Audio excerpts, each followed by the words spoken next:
Naniningil nila at ako mismo magpapalaya sa babaeng yan sa buhay natin. Ang susunod na programa ay rated PG. Ito ay nangangailangan ng patnubay at gabay ng magulang para sa mga batang manunood.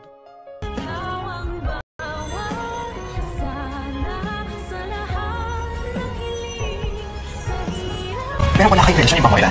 Ano? Nagka-relasyon kayo ni Moira?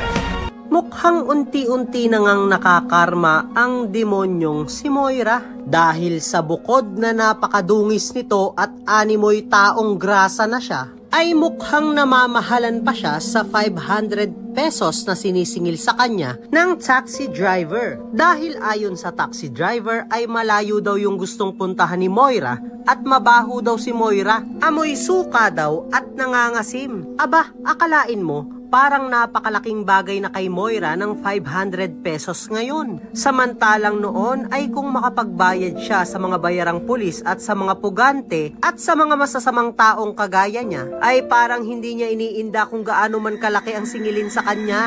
Hay buhay, bilog nga talaga ang mundo at bilog ang gulong. Kung kahapon nasa ibabaw ka, ngayon naman ay nasa ilalim ka na naman.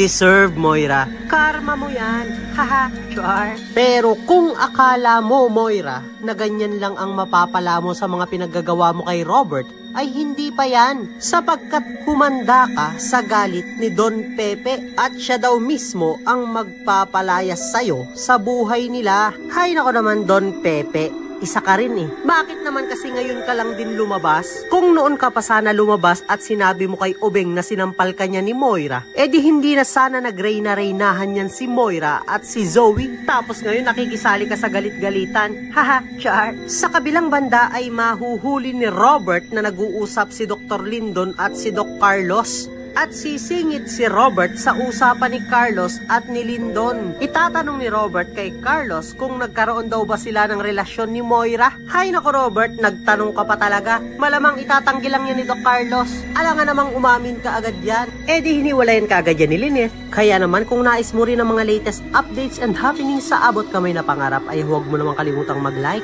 share, and subscribe, and please hit the notification bell. Salamat sa panonood.